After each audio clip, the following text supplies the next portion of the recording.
안녕하세요. 네. 안녕하세요. 아, 오늘도 좀 뭔가 한한 느낌이네요. 이상하게 웃겨요. 자, 오늘 저희의 두 번째 초대 손님이 오셨습니다. 제가 이렇게 패널 분들을 초대하면 이분의 딱 이미지를 조금 한번 생각을 해보거든요. 저 마음대로 한번 소개를 한번 해봐도 괜찮겠죠? 제가 호잇 젠젠님이시고요. 내면의 강렬함, 내면의 깊은 심해의 소유자. 젠젠님 심해가 뭐지? 심해 바다. 심해. 네. 아 심해. 깊은 바다. 내면이 굉장히 깊다. 네, 깊다. 네, 이렇게 한번 소개를 드려보고 싶어서 다시 할까요? 네, 내면의 강렬함, 내면의 깊은 심해의 소유자 저희 젠젠님을 오늘 한번 모셔봤습니다. 반갑습니다. 간단하게 소개 한 번만 부탁드릴게요. 안녕하세요. 저는 호잇호잇 젠잼이고요. 네. 여기 고덕에 이제 살고 있고 6살짜리 아기 엄마예요. 아기를 이제 낳고 나서 네. 미래에 대한 걱정이 너무 심해져갖고 네. 이 옆에 계신 분 계속 이렇게 네네. 푸시를 하는 거를 저 보고 아무것도 안 했는데. 저희 이배업 회장님이셨거든요. 네. 아 저희가 아파트 처음 입주 직전에 대출 받잖아요. 네. 제가 사람들한테 네. 풀 대출 받으라고 제가 아. 열변을 토했었던 적이 있어요. 맞아. 다들 우리 뭐 얼마나 대출 받을까요? 뭐 하면서 맞아, 그러니까 맞아요. 좀 보금자리로 뭐 하겠습니다, 뭐 하겠습니다. 금리 낮은 것만 찾아가지고 그걸 찾지 말고 많이 해줄 수 있는 곳으로 그냥 이금융도 좋다.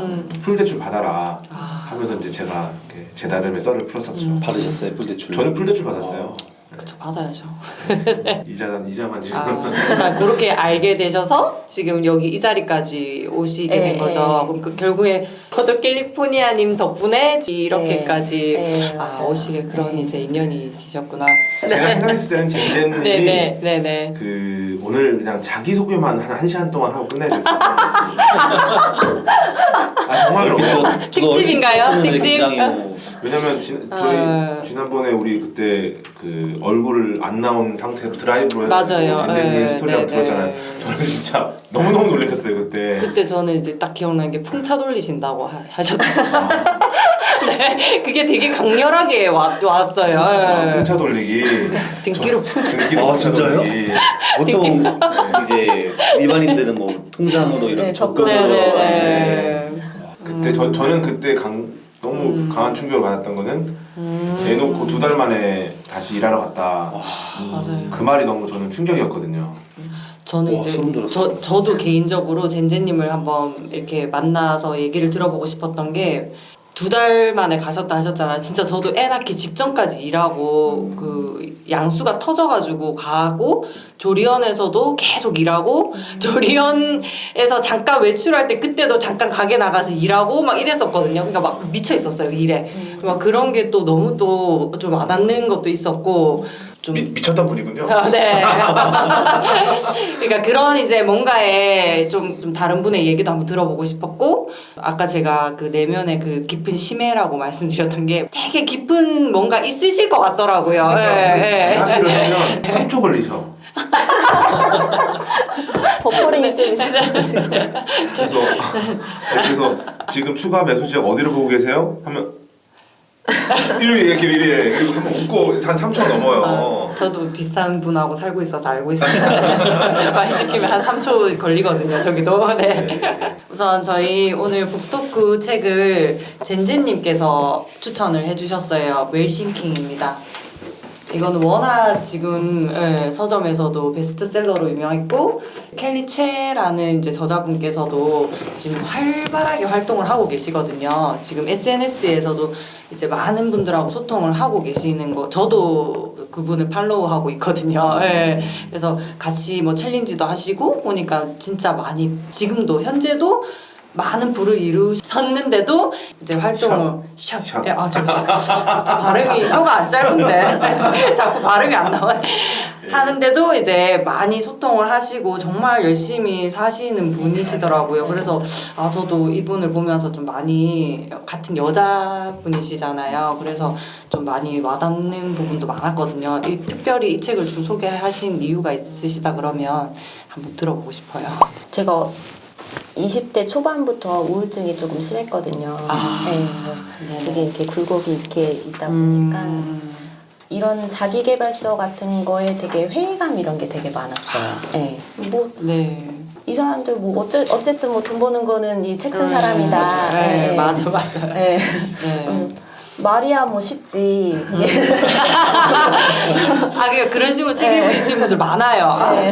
이거 누가 못해서 안 해? 이러면서 약간 이렇게 적대적으로. 항상 긍정적이신 분이 알았는데 이런 네. 발칙한 생각 하시는군요.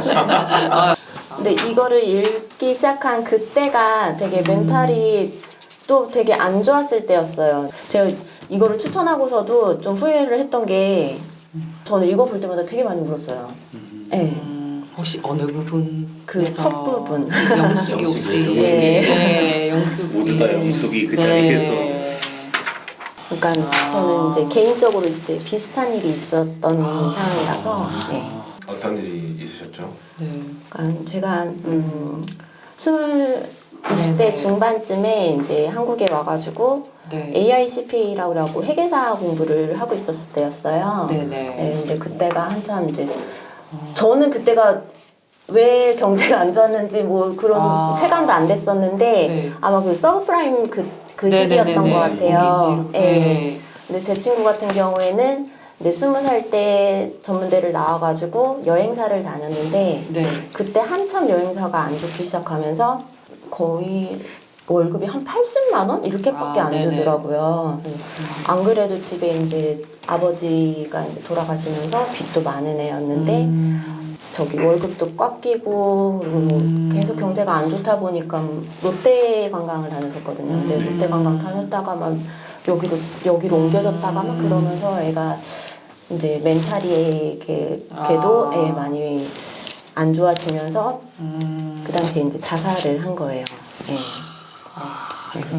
그래서 그게 참 오버랩이 되게 많이 돼가지고 될 수밖에 예, 없네요. 예. 그래서 여기 오기 전에 그래서 이 첫 단을 네. 굉장히 많이 봤어요. 안 울려고. 왜냐면 애기 낳고 나서 이렇게 눈물이 되게 많아지더라고요. 네. 제가. 그래서 피디님 휴지 좀 갖다 주세요. 저 뒤에 저기 있네요. 바로 뒤에 있어요. 네. 휴지 좀 해줘야지. 뭐 하시는 거예요? 그 부분을 보고 처음에는 엄청 막 울면서 그때도 후회를 했지만 아직까지도 내 사람을 지키지 못했다는 그 후회감이 너무 크기 때문에 그 후회감이 굉장히 컸었거든요. 근데 뭐 지킬 수가 없잖아요. 같은 처지인데. 그러니까 제가 그때 만약에 조금 더 힘이 있고 제 스스로도 좀 멘탈이 좀 강한 사람이었으면 얘를 지켜주지 않았을까라는 후회감? 옆에서 많이 다독여주거나 이제 조금 그런 선택까지 안 가게끔 이제 얘기해줄 수 있었지 않겠나라는 이제 그런 후회를 좀 하시는 것 같아요.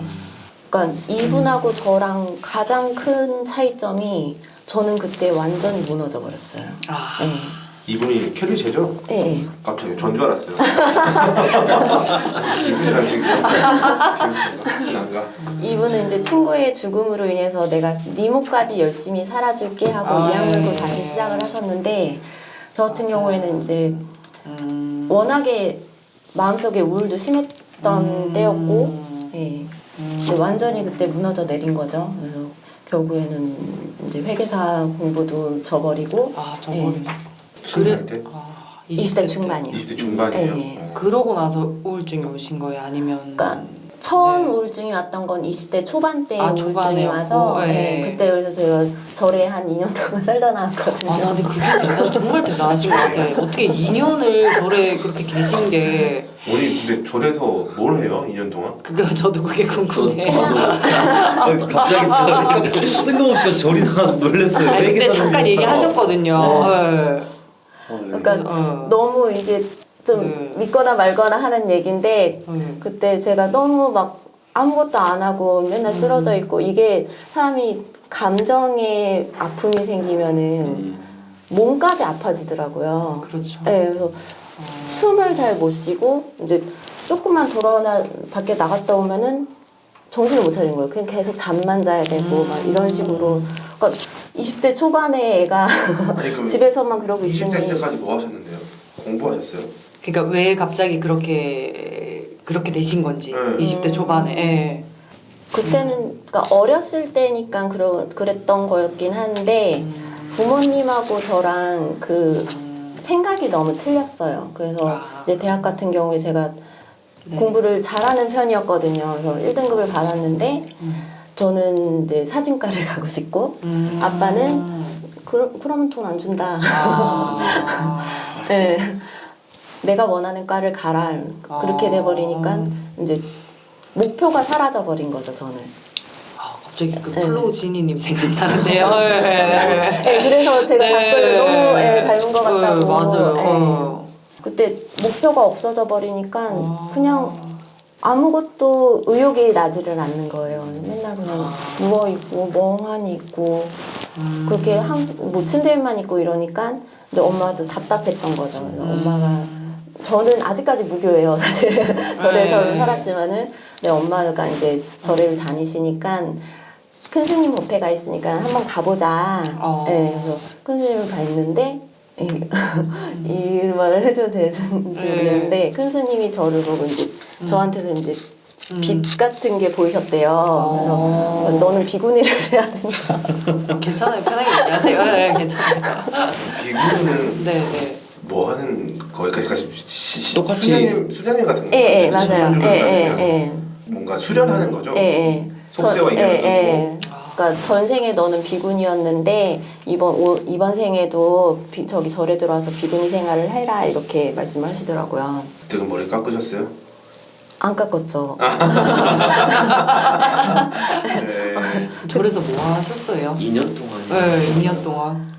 스님하고 같이 기도하고 뭐 절에서 이제 뭐 청소나 이런 거 도와드리고 사람들이 되게 많이 오잖아요. 네네네. 사람들 얘기를 되게 많이 들었어요. 아. 네. 그러면 사람들이 이제 종교를 찾는다는 거는 아픔이 있어서 네, 사람들이 맞아요. 많잖아요. 뭔가 기댈 곳이 필요하고. 네. 네. 그래서 그거를 막 듣고 이제 스님이 이제 공감해 주면서 뭐 해결책은 아니지만은 그래도 이렇게 마음으로 이렇게 위로를 해주시고 이러는 걸 보면서 이제 저도 이제 조금씩 이제 좋아지기 시작했던 거죠. 네. 그래서 괜찮아졌다고 생각을 하고서는 제가 유학을 간 거였거든요. 유학을 가셨어요? 네. 어디로? 뉴질랜드로요. 이야. 뉴질랜드 살기 좋은 나라. 아니 2년 동안 네, 산 너무 속에 좋죠. 있어서 어디 영어도 말도 잘 안 했을 텐데 이것도 영어를 하러 가셨네. 그래서 공부 잘하셨다고 스피킹을 잘 못해요. 했잖아요. 그래서 아. 네. 그 과는 뭘로 하셨어요? 사진으로 하셨어요? 아니요, 저는 처음에 법학과를 들어갔다가 영어를 너무 못해서 와. 법학과도 영어를 잘해야 돼요. 그러니까 스피킹이 잘 돼야 되는데 그게 안 되는 거예요. 그래서 근데 제가 수학이 조금 이제 재능이 있다 보니까 그럼 회계를 해야 되겠다. 네, 그래서 과를 갖다가 이제 바꿔서 이제 회계학을 공부하기 시작했었거든요. 그때는 약간 그런 자만심이 있었어요. 나는 내 스스로 내 우울을 갖다가 이겨낸 사람이다. 네. 그래서 이 친구를 제가 도울 수 있을 줄 알았어요. 그 당시에. 네. 근데 친구는 고등학교 친구? 네, 고등학교 친구. 이 친구가 계속 안 좋은 시기를 겪고 있어갖고 그때 한국에 시험 때문에 나왔었던 거거든요. 네네, 시험을 네. 보려고. 회계다 시험. 예, 예. 그 친구한테 맨날 이제 계속 위로도 해주고, 예, 좀 이제 복돋아 주려고 계속 그렇게 하다가 처음 걔가 이제 자살 시도를 하려고 했을 때 저한테 전화를 했었어요. 그래서 그때는 이거는 그러니까 살려달라는 소리인 거잖아요. 전화를 했다는 거는. 예. 그래서 당장 달려가고 어딨냐고 이제 어딘지는 안 가르쳐주니까 진짜 성난 시내를 다 돌아다니면서 그러다가 일단락이 됐는데 제가 이제 마지막 시험을 보고서는 이 AICPA는 그 괌으로 날아가서 시험을 봐야 돼요. 그래서 그 전에 이제 마지막 시험을 한국에서 보고서는 저기 미국으로 날아가야 되는데 시험 3일 전에 그때가 10시였나 9시였나 수업을 받고 있는데 친구한테 전화가 오더라고요. 못 받았어요. 아, 네. 근데 그날 그렇게 가게 되더라고요. 네. 그거에 대한 죄책감이 엄청 심했었어요. 그래서 그때서부터 엄청 무너지기 시작하면서 뭐 학업이고 뭐고 또 이제 눈에 안 보이는 거죠. 미안하신 마음, 미안한 게 하실 건 없지만 전화 못 받은 게 좀 미안하실 수 있는데 그거는 뭐 할 수 없는 거였어요. 맞아요. 맞아요. 다 그러면은 내려놓으시고 한국으로 오신 거예요? 네, 그것 때문에 다시 네. 뉴질랜드를 갔는데 네. 이게 견딜 수가 없는 거예요. 그 친구가 죽은 게 네. 제 생일이었거든요. 근데 지금도 죄책감이 있으세요? 약간은 있는 것 같아요. 약간 그때도 20대 중반이면은 뭐 어른이라고도 할 수는 있겠지만 아직 그렇게 성숙하지 못한 어른이잖아요. 지금 제가 조금 더 힘이 있고 능력이 있었으면은 그 친구를 갖다가 보듬어 줄 수 있지 않았을까 하는 후회가 있는 거죠. 죄책감이라기보다도 이제는. 갑자기 제가 왜 죄책감이라는 단어를 썼냐면 작년에 교통사고를 제가 냈었어요. 네네. 제가 차를 피하려고 했는데 저를 피하려고 하던 차가 오늘 전화 받았는데 16주가 나왔대요. 그분이 이제 병원에 있어야 되는 진단 기간이어서 16주가 넘어가면 경찰서로 와야 된대. 그래서 조사받으러 오라 그러더라고요. 다음에 이제 조사 그냥 기본적인 절차라고는 하시던데 그때도 제가 되게 죄책감에 굉장히 시달렸었어요. 고속도로 안에서 사람들이 다쳐 있는데 제가 이건 어떻게 살려야 되고 처음에는 이분이 돌아가셨을까봐 너무 걱정했는데 돌아가신 다행히 아니셨고 에어백 다 터지고 해가지고 다치시긴 하셨어요. 그래서 제가 계속 갔다 와서도 되게 좀 그랬거든요. 근데 팬님이 한마디 해주시더라고요. 일부러 그런 거 아니잖아. 그래서 죄책감 가질 필요는 없어. 너무 이렇게 거기 매달릴 필요 없다 딱 말씀해 주시는데 되게 막 마음이 해갈이 되더라고요. 좀 약간 내려놓으셔도 좋을 것 같다는 생각이. 내가 할 수 있었던 것도 아니고 내가 그렇게 하라고 한 것도 아니고. 저 비슷한 후회 같은 거 하나 있었는데 작년에 이제 가장 친한 친구 한 4명이 있어요. 저희 안성 같이 고등학교 나온 친구가 있는데 한 명이 작년에 갑작스럽게 죽었거든요. 근데 어떻게 보면 저희 나이가 어린 편이잖아요. 네. 자살은 아니었는데 병으로 죽었어요. 근데 저랑 병 걸리기 한 2주 전, 일주일 전에 같이 농구하고 저녁에 같이 밥 먹고 진짜요? 그러다가 일주일 만에 갑자기 죽었는데 그 죽은 이유가 뇌수막염 때문에 죽었어요. 바이러스성 뇌수막염이라서 이제 죽은 거였죠.